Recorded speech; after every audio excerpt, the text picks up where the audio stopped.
Good afternoon and welcome to RCLS's Live Streaming 101. This is the first of 3 classes. We have this one this month and then 2 more scheduled over the next couple of months. My name is Trey Gwynn. I'm the Technology and Outreach Coordinator for the Rutherford County Library System, and I am a hobbyist live streamer. Like many people, when the pandemic started last year, my church decided that they needed to be able to live stream services, and I got recruited into handling that.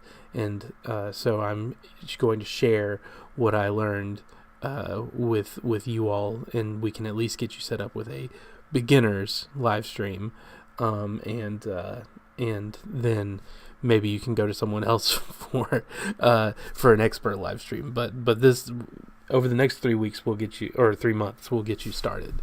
I've broken down the next classes, the 3 classes, into, it says weeks there, but it should say like class 1, class 2, class 3. I'm not sure why I put weeks, but over the next 3 months, we're going to learn how to do a live stream, a basic live stream setup, how to expand your setup to include some of the other popular things that people do on live streams, and then how to polish your setup so that it looks maybe not professional, but good. As usual, when I'm teaching a class on live streaming or podcasting or something like that, the first question that I want everyone to kind of think about is what kind of content they're going to be making. So, because how you do things will be determined by the content that you're going to be making. So what kind of content do you want to live stream?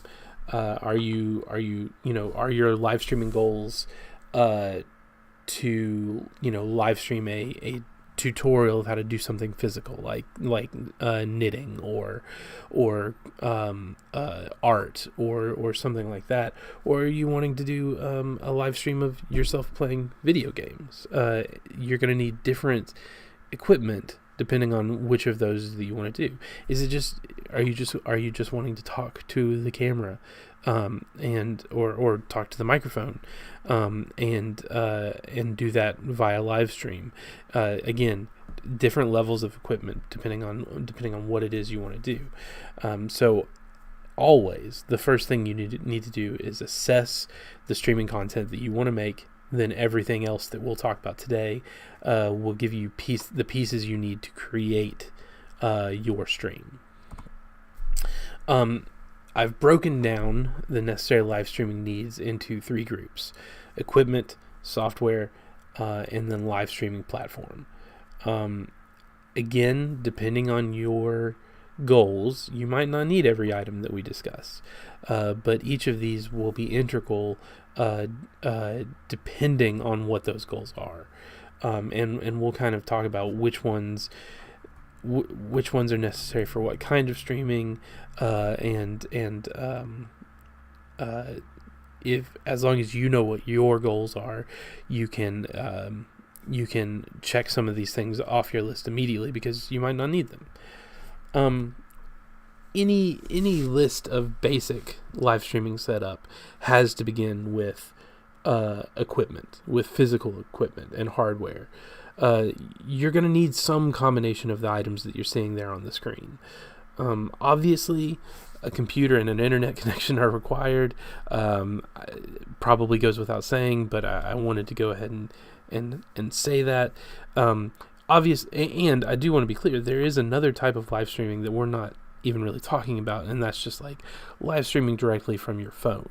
Now, we're not talking about that in this class because that requires almost no setup. You just go onto Facebook, you go onto whatever platform you're using, and you start streaming directly from the whatever platform you're going to use. There's, it's just you looking directly into the camera, right? So we're gonna jump up to the next level of live streaming, which requires some production, and that's what we're talking about. So for this kind of live streaming, you're gonna need a computer, an internet connection. You might need a webcam. Do you want your viewers to see you, or maybe even something that you're physically working on?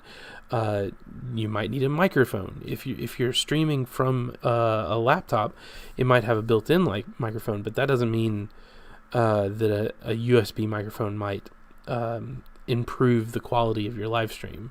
In fact, I encourage everyone, whether they're doing a live stream or a podcast, to not use that inbuilt microphone, because you can greatly increase the quality of what you're doing with not all that much money. And one of the quickest ways to turn off a viewer is to have bad audio. Bad video is something that people will put up with a lot longer than they will bad audio. Just as a general rule. Are you planning on live streaming video games? That's a really common thing to do with live streaming. If so, depending on where those video games are, you might need a capture card, and we'll talk about that here, what capture cards are here in just a second. But again, that comes down to what kind of video games you're planning on streaming. If it's on your computer, on the same computer that you're running the live stream on, you won't need any special equipment necessarily. However, if you're on a PlayStation or an Xbox or a Switch, you will need a little bit of extra equipment, and that is what a capture card is. In fact, let's talk for a moment about what a capture card is. So a capture card is a device, a piece of hardware that you connect to your computer that converts the video signal from a camera or a video game system output into a digital format your computer can recognize. So if you plugged in, if you took a PlayStation or something and plugged the HDMI from it into your computer, nothing would happen. They might talk to each other. There might be a basic level of interaction between the two on a software level, but it's not as if the output of the PlayStation would immediately be translated into something that your computer can understand. That's not how it works. And so that's what these capture cards do. They bridge that gap so that all of a sudden the output of your PlayStation or an Xbox or a video camera are now something that your laptop can read and actually use to get a signal. So if for example you wanted to do a live stream where you were using your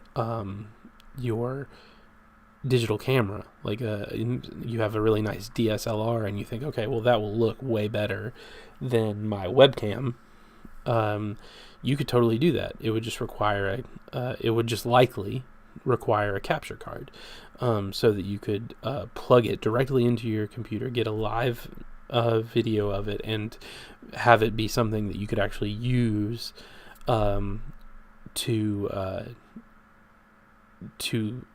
live stream. Now, I'm not going to endorse or suggest one particular capture card.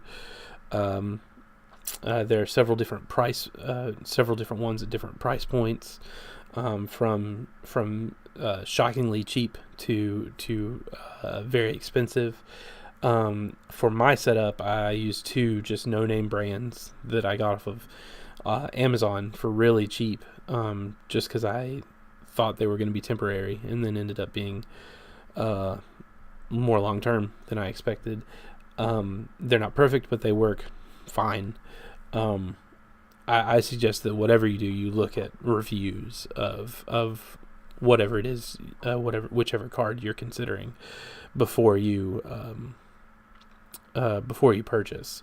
One thing to keep in mind is that generally capture cards you can only do one capture card input into a computer at a time. There are some that allow you to do more than that,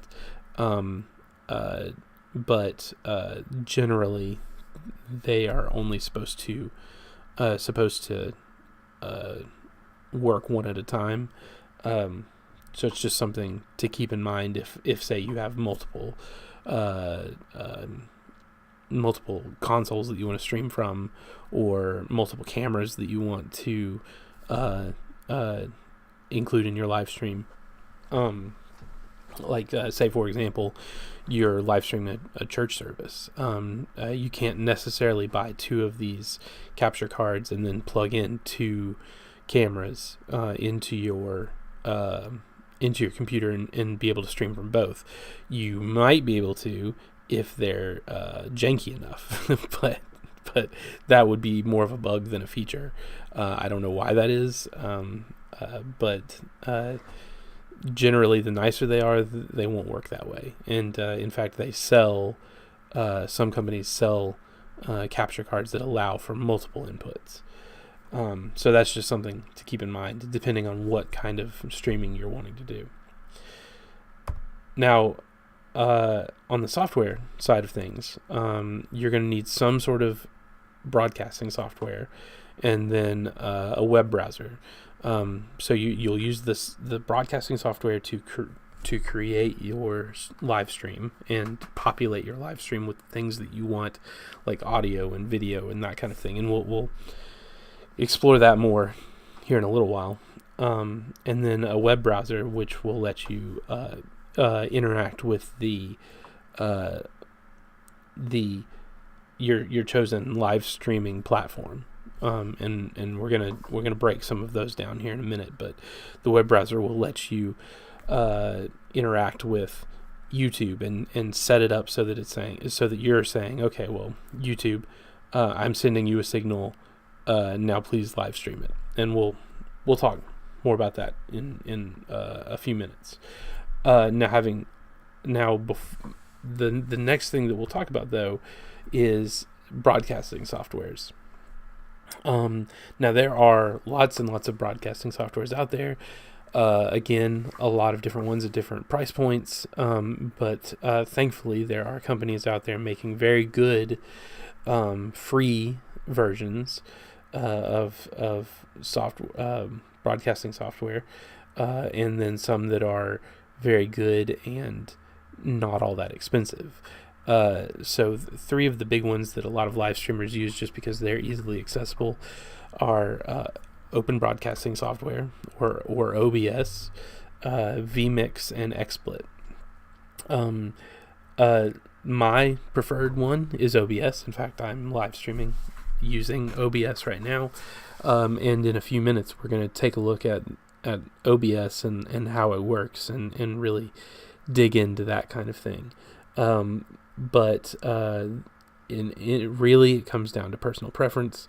Some people like XSplit a lot more. I like Open Broadcaster software just because OBS, people have been building modules for it that let you customize it to work the way you need it to work. And so I find it more. I just like it more personally. But like I said, it really just comes down to preference. We'll and like I said a moment ago, we will take a look at OBS, and I'll show you kind of how it works and how you can get it set up, and how you can set up your live stream in just a few minutes. Now the last thing that you'll need, the last equipment, and here I'm actually putting equipment into kind of quotation marks, but you'll need a live streaming platform.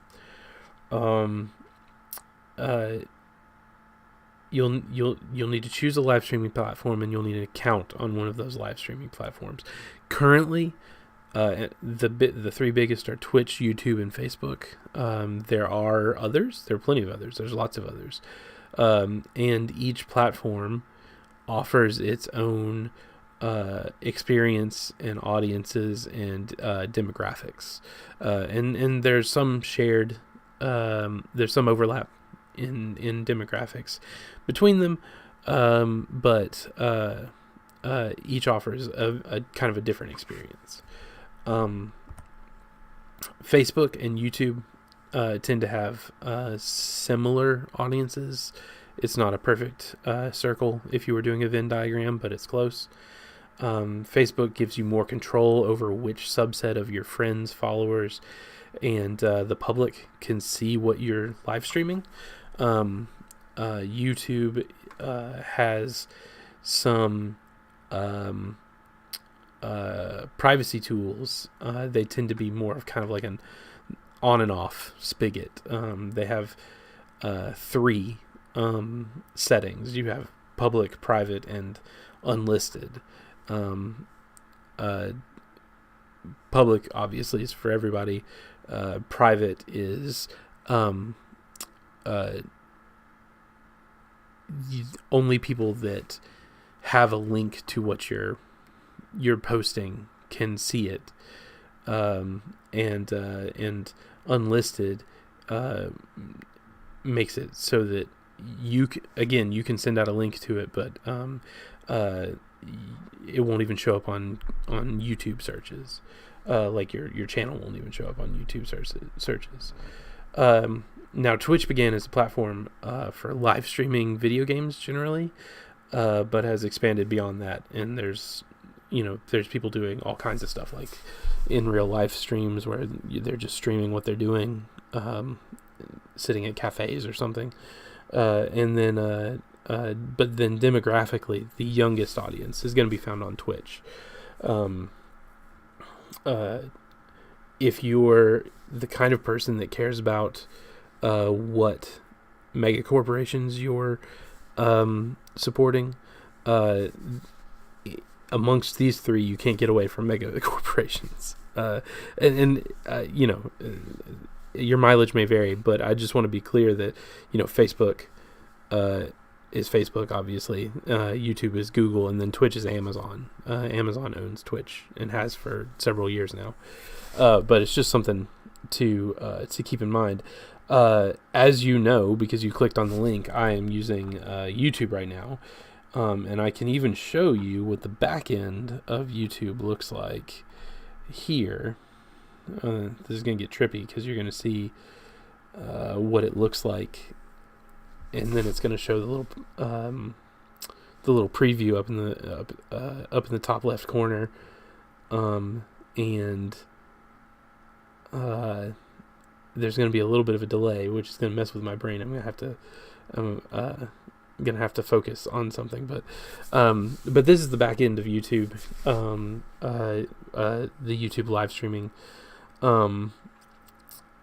You can see that they give you analytics like, you've got your stream settings down here. More on that here in a few minutes. Analytics right here. We've had people coming on and on and off, and then of course like stream health right here, just letting you know how the video is going, how your live stream is going. This is what that back end looks like. You can get your if you can see my cursor, you can get your stream key right here. You copy that. That's important. We'll talk about that with OBS, and I'll remind you that's what we're talking about here in a minute. But this is the back end of Google. All three of the programs, in fact, let me go back for a second. Twitch, Facebook, and YouTube, their live streaming services, all three have similar back ends. They look different but do similar things. And so that's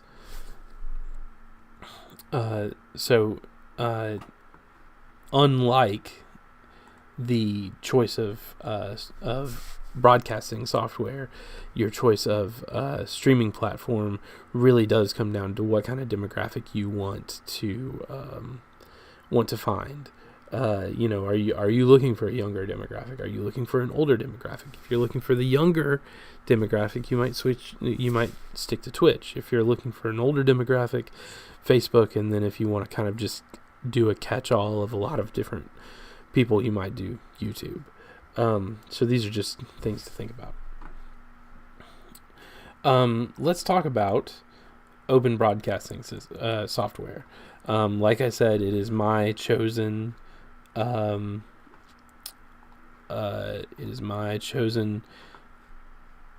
broadcasting software. Let me pull it up on screen so you all can see what it looks like. I want to make sure it works so that you can actually see it. There's a slight delay, so I have to wait while it catches up. But anyways, open broadcasting software is a free software that lets you live stream or just record whatever's on your screen. It doesn't have to be connected to a stream. So if for example you wanted to record a Zoom call or something like that, so that you could put it on YouTube. Say you were doing a video podcast or something, and you wanted to record your Zoom call with your video podcast. You could use OBS to record the screen, then upload it to YouTube if you wanted to do it that way.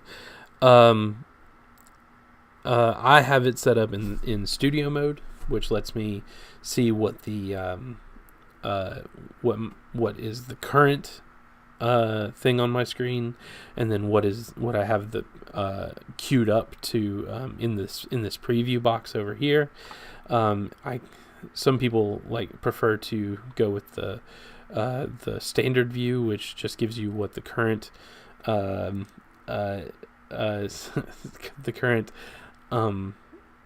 what's currently on screen.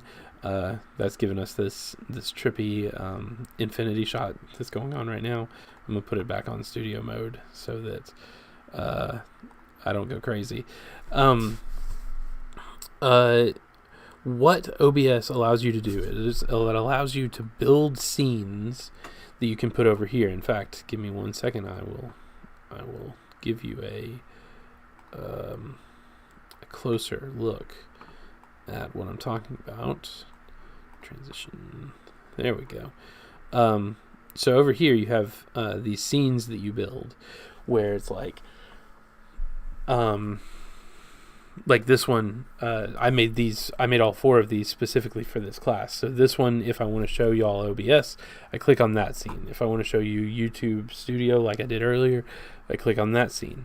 If I want to show you my presentation, I click on that scene.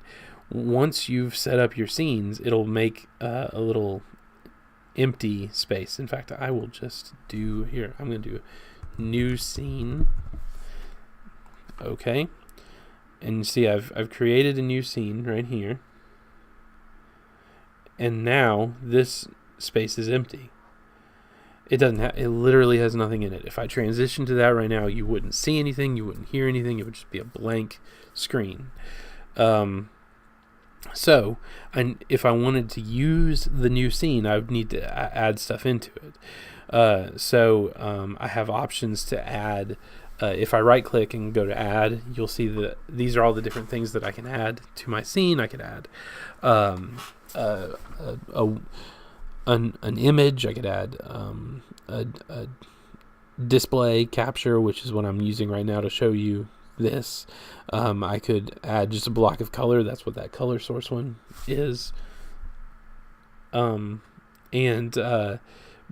let's start with in my new scene, I'm going to add my audio input capture. So right now I have my Snowball microphone plugged in. It's already is an existing source. If I wanted to make a new source, I could type in there,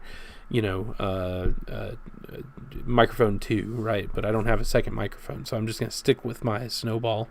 So now I have audio. So if I were to switch to this, it would just be a blank screen, and then you would still hear me talking.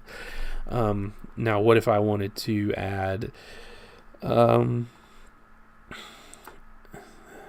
Let's see. Let's add an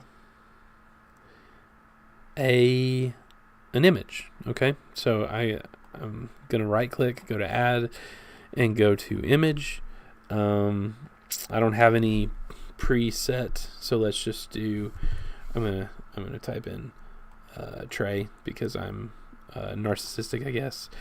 Now that'll bring up this, and you click on browse, and now I can find a picture. Let's see. Go to pictures. Oh, there's pictures of me, and I'll do that one. That's my favorite example picture. So see, there we go. I've added an image into this. So if I were to, right now it's in the preview, remember? So if I were to hit transition, which is, hold on one second, which is this button right here.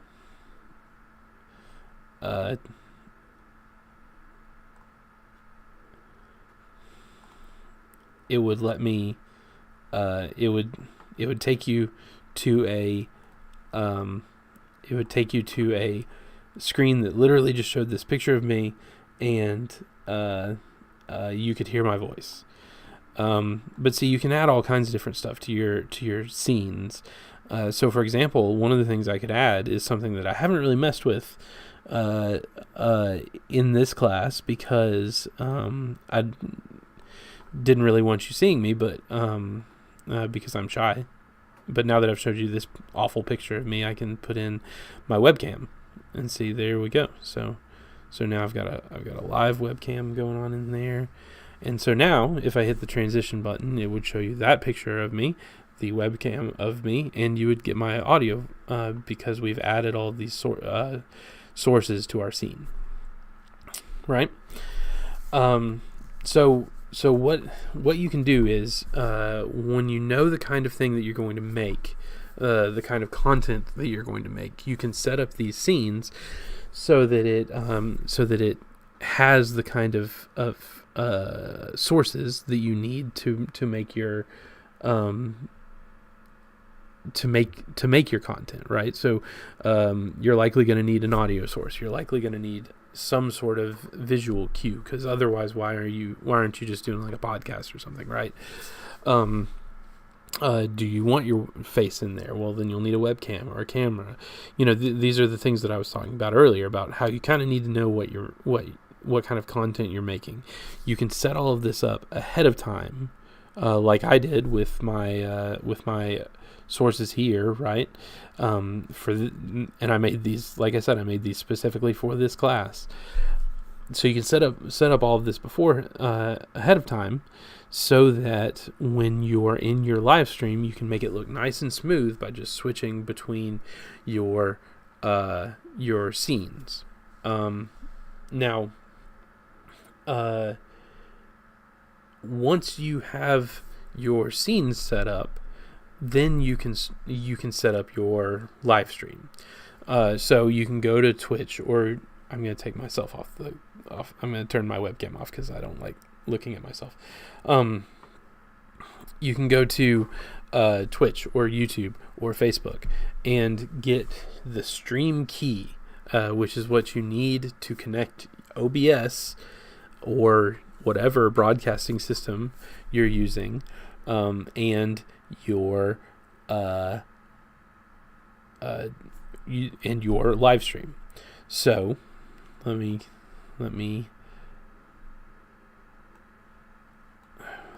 there we go. This will do. Boom. Okay, so this is the bottom right hand corner of OBS. Okay, this is where your settings are. right here. And that's what we need. That's where we're going to be playing to go from having made everything that we need to do to live stream to actually live streaming.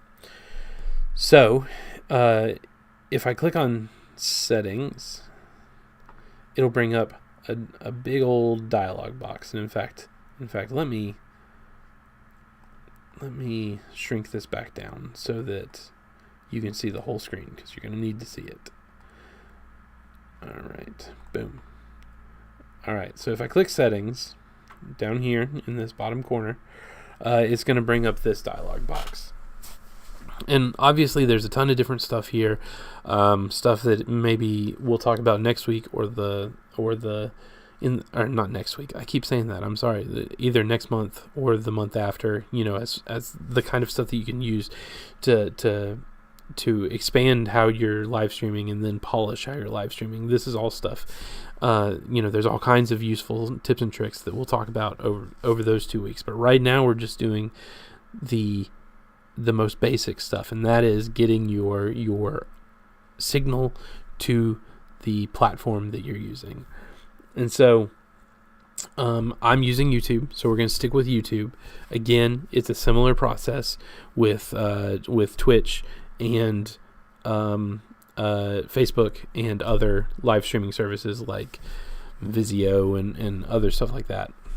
So if you go to one of your options over here is stream. If you click on that, it will give you this dialog box. Now, I can't really show you some of the options that you could have. That's because I'm currently live streaming, right? But in this top bar, you'll see it's called service. Right now it says YouTube/YouTube Gaming. That's because I'm sending a signal to YouTube. If you're using a different service, you would click on that and it would bring a drop-down menu down, and you would be able to choose the service that you wanted to use. Then, no matter which one you choose, there will be this spot for a stream key, right? What you need to do then is go over to YouTube Studio, like I showed you earlier, and then right here is the stream key that you need. You copy that, and then you go back to OBS, go to the stream tab, and then paste it into where it says it needs the stream key. You click OK, and then you hit start streaming, and it will start sending the signal using the stream key to YouTube or to whichever live streaming service you're using. So it is daunting to look at, but it's actually a very simple process. Just keep in mind that the program you're using needs to know where it's sending its signal. And so you will go into YouTube Studio, copy that stream key, put it in your encoder, which is the technical term for these broadcasting services or systems. And then that will tell it where it needs to send your live stream.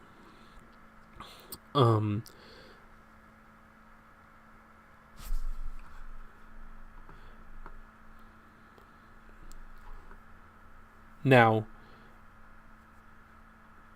that is the basics of live streaming. That's how you get your scenes set up right over here with sources, so that there's things that people can actually see, whether that's you or a video game or something. And we'll talk about how to get video games into OBS next month. You put those in the sources, that way that people can see and hear things that you're doing.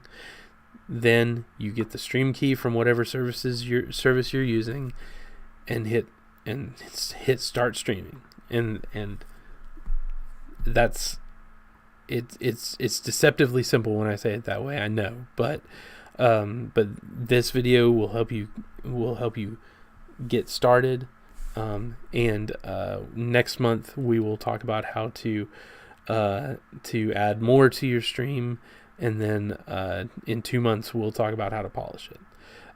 So thank you for attending. If you have any questions, I'll be happy to answer them. And this video will be saved on our YouTube page, and so you can view it at your leisure, and refer back to it if you need help.